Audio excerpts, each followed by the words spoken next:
Contamos unos minutitos nomás recién que Enrique Henrich fue trabajador gráfico en el diario La Nueva Provincia de Bahía Blanca, la metralleta ideológica de la familia Mazot, podríamos decir, una familia cómplice, impulsora de la última dictadura cívico-militar.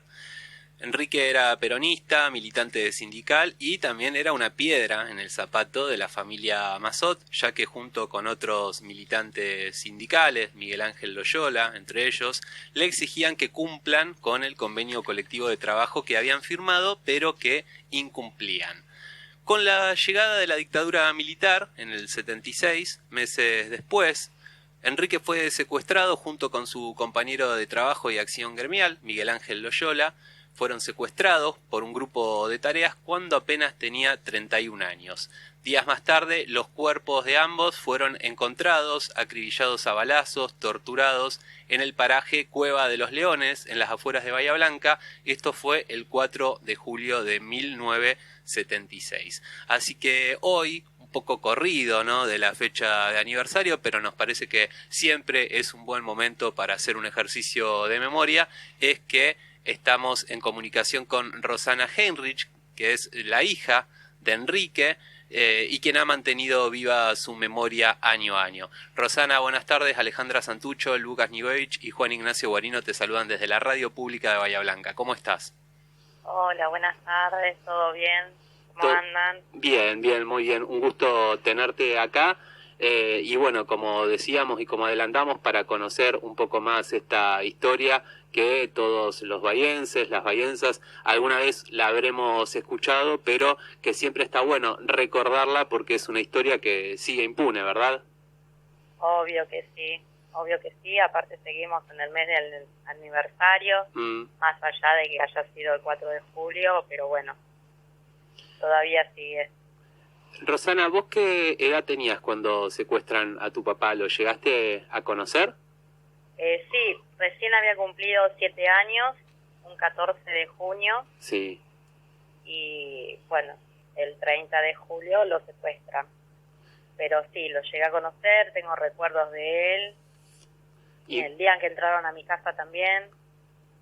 ¿Vos recordás el momento en que lo secuestran? Sí. Es como todo muy vago, porque estábamos dormidos, sí. Pero recuerdo, por ejemplo, que entraron, que mi hermano lloraba un montón, los ruidos, había muchos ruidos antes de que ellos ingresen a la habitación con la linterna. Después mi mamá que me dijo que me duerma, mi hermano que lloraba, entraron a la habitación, entraron 2 veces, una para iluminarnos a todos, y la segunda vez a buscar algo. Que después obviamente eso ya lo contó mamá, que fue porque le estaban buscando una corbata o un cinto, que siempre dice ella que era para, que ella pensaba que era para verse lindo, que no sé qué, y le dio la mejor corbata. Sí. Y resulta que era para atarlo y llevárselo, ¿no? Qué recuerdo. Hola Rosana, ¿cómo estás? Hola Ale querida, ¿cómo andas? Bien, muy bien. Bueno, esto que decíamos con Juani, ¿no? La importancia de mantener viva la memoria a pesar de las fechas, eso las hijas y los hijos lo sabemos, ¿no? Y sobre todo acá en esta ciudad, que bueno, nada, que si los organismos, los hijos, las hijas y los compañeros acá que charlamos y mantenemos un poco el tema, la verdad es que mucho no se habla tampoco, así que nos parecía importante. Roxana, más allá de esto que estabas contando, ¿qué significó para vos como hija, bueno, haber transitado toda tu vida sin tu papá? Bueno, obviamente terrible, ¿no? Porque nosotros cuando mamá vino y nos dijo que papá no volvía más, éramos todos chicos. Pero después en el transcurso del tiempo nos repercutió en que nos tuvimos que mudar de la ciudad. No sé, en el colegio no podíamos decir nuestro apellido, las maestras y la directora del colegio donde mamá nos habían cambiado le teníamos que decir tía. Después cuando nos fuimos, que fue un pueblo por suerte más chico y donde era todo un poco más familiero, era como que fue más fácil porque ya no estaba implementado eso de no digas tu apellido, no sabemos quién sos. En Bahía Blanca era mucho más terrible. Me acuerdo que siempre hablaban todos a escondiditas, ¿viste? Decían, sí, porque llegó una carta, sí, porque están siguiendo, sí, porque esto, sí, por lo otro. Obviamente que todo eso nosotros no nos enterábamos porque éramos chicos, pero a medida que fuimos creciendo empezamos a atar cabos, empezamos a hablar, mamá empezó a contar un poco y bueno, y era la persecución que tuvo después la familia, después de lo que hicieron, ¿no? Claro, sí, justamente a eso apuntaba, ¿no? Porque como que el terrorismo de Estado no se contentaba solamente con los secuestros y los asesinatos de nuestros viejos y nuestras viejas, sino que después teníamos que padecer estas persecuciones y también padecer a una sociedad, ¿no? Que bueno, vos igual que yo éramos un poquito más grandes y el ir a la escuela, el tener que mentir, el tener que decir otro apellido o no nombrar el apellido, bueno, que nos marcó un poco la vida, ¿no? Y bueno, y eso tuvo que ver con lo que fue el terrorismo de Estado en su conjunto, ¿no? A eso me refería. El apellido es terrible, porque el apellido yo no lo entendía, obviamente tampoco preguntaba. Claro. Pero cuando empecé a ser más grande, tipo 15 años, me entero de la verdad. Cuando volví a Bahía Blanca, nosotros nos fuimos de Bahía cuando yo tenía 12. A los 15 volví y me fui a vivir con una tía y estuve ahí hasta los 18 que vine a Buenos Aires. Pero iba con mis amigas, salía con ellas, tenía una amiga que trabajaba ahí en la Nueva Provincia justamente, era una de la parte de seguridad. Y me acuerdo que le íbamos a buscar y decía ella, Ros, si te llegan a preguntar, vos no digas nada, decís que te llamas Rosana, no digas tu apellido. Y después hablando con ella, era que todavía el tiempo que había pasado, el apellido Henry, era un apellido mala palabra, como si tuviera lepra, ¿viste? Sí, claro. Así que sí, fue la estigmatización, fue claro, sí, la estigmatización. Sí, sí.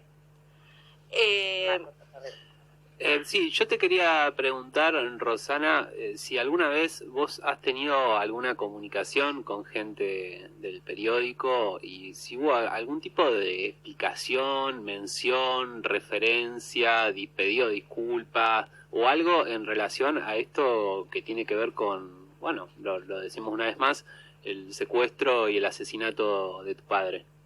No, jamás. Nada. Jamás, de los jamases, al contrario, teníamos un colorado, Mazot, sobrino de Vicente, de diputado. Sí. Sí, es increíble que haya sido. Reconciliarnos. Claro. Obviamente la falta de mérito también lo ayudó, ¿no? Claro. Sí, claro. Claro. Roxana. Así que obvio que van a aceptar una cosa así. No, jamás. Que volviendo un poquito o veniendo un poquito más acá en el tiempo, ¿no? En el tercer juicio que se realizó acá en Bahía Blanca, que fue el primero de la causa armada, bueno, entró el caso de tu viejo y de Loyola, ¿no? Bueno, si bien por supuesto no estaba imputado en ese juicio específicamente los Mazot como autores intelectuales, ¿qué significó en tu familia ese juicio? En tu mamá, que declaró sobre todo, ¿no? Que pudo contarle a la justicia todos los padecimientos que todos y todas pudimos escuchar, ¿no? Que fueron jornadas muy largas y muy duras de escuchar, pero que bueno, que al fin la justicia sentaba a los familiares para que pudieran decir lo suyo, ¿no? Después de tantos años. ¿Qué significó? ¿Vos viste la diferencia en la familia después de eso? Mira, por parte de mamá, yo sé que mamá es muy aliviada. Fue alivio de poder hablar, de haberlo callado tanto tiempo, porque, mira, hasta hace poco, cuando fui a Salnogaray la última vez, me acuerdo que ella y la gente que estaba ahí nos decían que ninguno sabía lo que había pasado con mi viejo, que no conocían la historia, y te estoy hablando de familiares directos. Claro. no conocían la historia, solamente la conocían los hermanos de mi abuelo, que nosotros fuimos a la casa de ellos, pero no los otros familiares, primos, tíos y toda esa gente, nadie conocía la historia y no lo podían creer. Y lo de ella, un alivio, y a la vez también sabe que nunca va a haber justicia. Poderosa nunca paga lo que hace. Rosana, yo te quiero consultar, ¿qué opinás o qué sentiste o cómo viviste este momento en el que la nueva provincia cambia de nombre y sugestivamente pasa a ser la nueva punto o la nueva y punto, ¿no? Como le suelo decir yo irónicamente, y luego del cambio de dueño? ¿Pensás que cambia algo en el fondo? ¿O qué cambia para vos, dada tu historia personal, donde tu familia es víctima de esta familia y este grupo económico que era el dueño del diario? Mira, cuando pudieron hacer eso, la verdad que me dio mucha bronca. Me agarró impotencia, me agarró bronca, porque es algo que no está saldado, algo que no está cerrado. Claro. Hay mucha, ¿cómo se dice? Mucho ocultamiento. Inclusive se hicieron allanamientos que encontraron pruebas que me parece que no tendrían que haber vendido, que no lo tendrían que haber dejado que lo vendan, que eso tendría que haber quedado así como estaba hasta que por lo menos aclarezca todo. Claro. Yo te quiero comentar también, no sé si vos lo sabés, viste que hoy por hoy, bueno, la nueva provincia surgió como un diario, pero hoy por hoy prácticamente todo periódico también tiene una versión digital. Originalmente la dirección a la que se accedía a este periódico La Nueva Provincia era justamente lanuevaprovincia.com.ar, luego cambió a lanueva.com.ar con este cambio de nombre, pero si uno va a NIC Argentina, que es el registro de estos nombres de páginas, y busca lanuevaprovincia.com.ar, todavía sigue registrada a nombre de Mazot Alejandro Enrique. Esto también es sugestivo, ¿no? Porque, nada, ese nombre está ahí, y es algo que no se ha dicho y que se desconoce también. Sí, sí, claro, sí. Y son lavada de cara. Absolutamente. Totalmente.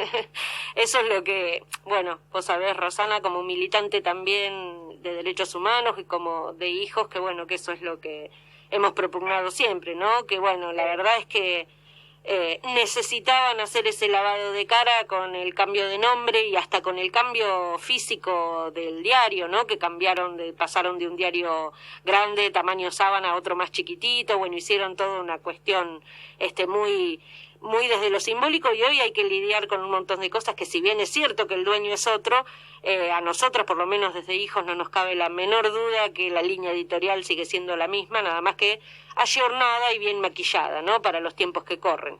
Pero bueno, detrás de ese ayornamiento siguen estando las mismas ideologías, ¿no? Exactamente. Rosana, ¿qué tal? Te habla Lucas Nigodevic. Hola. ¿Qué tal? Más que una pregunta, un comentario te quería realizar, ya que bueno, todos sabemos que lamentablemente, a pesar de los grandes avances que ha tenido nuestro país en materia de juzgamiento de los abominables hechos ocurridos durante la última dictadura genocida que sufrimos, sabemos que en muchos casos se ha llegado a una impunidad biológica de muchos acusados, y en muchos otros casos directamente no han llegado a la justicia. Pero lo que me consta, porque yo lo viví cuando estuve en el secundario acá en Bahía Blanca, es que aunque la justicia ha tenido sus faltas con tu familia, los chicos de mi generación fueron educados para conocer este caso. A mí me consta que en las aulas se hablaba, los apellidos de Henrich y Loyola eran temas de conversación, se sabe exactamente los responsables, se sabe del rol de la nueva provincia, no es algo ajeno para ninguno. Yo puedo dar fe porque yo estuve en esa aula, y el que diga lo contrario está mintiendo. Pero bueno, aunque en lo legal lamentablemente muchas veces la justicia no llega a tiempo, al menos creo, vos agradecer mejor, que es un poco de consuelo saber que las nuevas generaciones saben lo que pasaron, y tratamos con nuestras luces y sombras de mantener viva la memoria de tu padre y de los 30.000. Qué bueno. Eso es muy bueno, porque a manera de poder limpiar, ¿no?, de la suciedad que ellos tiraron. O alucinate que le decían subversivos, le decían montoneros, le decían un montón de cosas, y en el caso de ellos dos eran dos trabajadores obreros que pelearon por una trabajo, de una copa de leche, una reivindicación, por un diseño de trabajo, y hacerlos desaparecer, la forma que aparecieron, para hacer callar a los demás. Entonces está bueno que la memoria se mantenga viva y que realmente eran, porque la mayoría de los 30.000 eran obreros, eran trabajadores, eran estudiantes. ¿Qué mal podían hacerle a la sociedad, ¿no? Con un rey. ¿Qué era lo malo que hacían? Ro, yo te cuento que Lucas es muy joven, entonces, nada, esbozando así un poco, siguiendo el comentario de él, yo creo que eso tiene que ver con el proceso que se dio, por supuesto, de memoria, verdad y justicia en nuestro país, ¿no? Y cuando comenzaron de nuevo los juicios, cuando ya sabemos, ¿no?, en el gobierno de Néstor Kirchner primero y de Cristina después, por supuesto, hubo un cambio, digamos, en los colegios y en las currículas incluso, y también de muchos docentes que comprometidos traían los chicos a los juicios. Así es que el cambio que vivió Lucas y muchos chicos de su generación tiene que ver con el proceso de memoria, verdad y justicia que vivimos en los 10 años, sobre todo, de el kirchnerismo, ¿no?, básicamente. Rosana, aprovechando que nos queda un minutito antes del informativo, te pido alguna reflexión, algunas palabras que les quieras decir a quienes están escuchando y que por ahí no conocían esta historia o que la conocían, pero bueno, que aprovechemos este último minuto para darle un cierre a este momento. Qué difícil. Sí. Pero bueno, más allá de lo que pasamos nosotros de chicos, de lo que pasaron los demás compañeros, compañeras, es que la memoria sigue viva, por la memoria hay que seguir luchando, que la justicia tiene que de alguna manera hacerse visible, que no pueden seguir pasando 45 años más para poder encontrar a los culpables, encontrar que se juzgue los que realmente hicieron esto, que fue un plan sistemático, que bueno, que hay que seguir luchando. Bien, muchísimas gracias, Rosana, gracias por tu tiempo y gracias por compartir también esta historia con nosotros y con todos los bahienses para poder conocerla mejor y que nunca más se repita. Muchas gracias a ustedes, chicos. Un fuerte abrazo. Era Rosana Henrich, la hija de Enrique Henrich.